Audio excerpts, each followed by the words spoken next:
Egyptian history has always been interesting to me, so who else to look up and research than the great Egyptian powerful ruler, Cleopatra.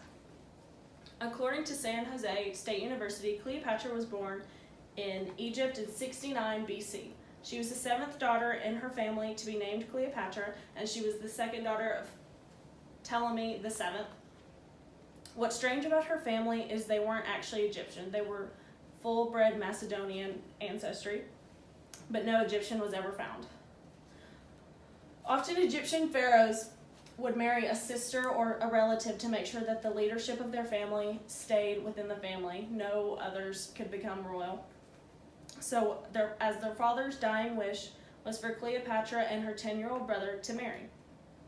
Not long after her and her brother were married,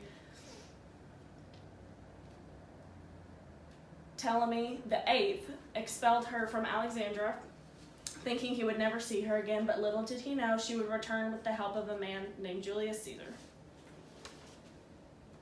This is Cleopatra and what they assume she would look like, because no one actually knows.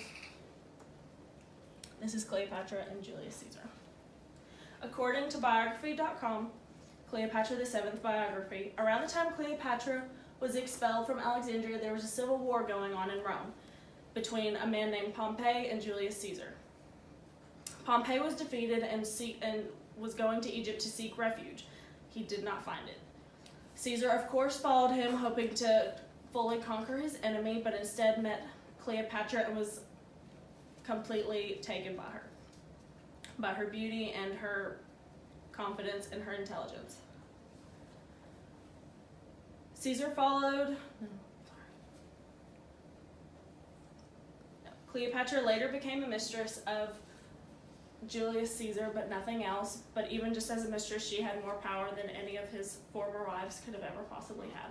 They had a son named Caesarion, who is what he would be later known as, and after Julius Caesar was assassinated in 44 BC, she moved back to Egypt to become its sole ruler. This is what Cleopatra and Mark Antony looked like in a statue. After she returned to Egypt, she became involved in somewhat of a scandal.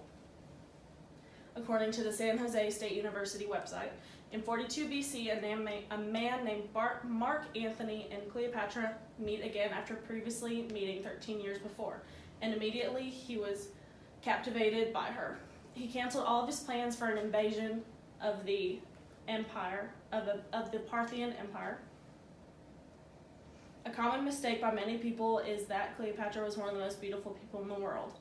It's often written and recorded that she, though was somewhat pretty, was not the most beautiful woman. Everyone was always captivated by her intelligence, her personality, and her charm.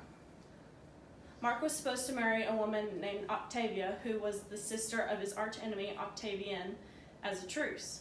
But he could not follow through, for he fell in love with Cleopatra, and they had a pair of twins. After he called off the wedding with Octavia, he then went to marry Cleopatra, which caused a great feud, which sparked great tension between the Octavian Empire and Cleopatra.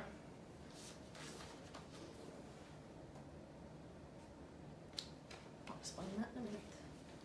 This betrayal would later spark the end of the Ptolemy dynasty and their rule in Egypt. According to History.com, Cleopatra commits suicide after several years of tension and propaganda attacks. Octavian declared war against Cleopatra in 31 BC. After suffering from defeat, it still took a year for the Octavian army to reach Alexandria.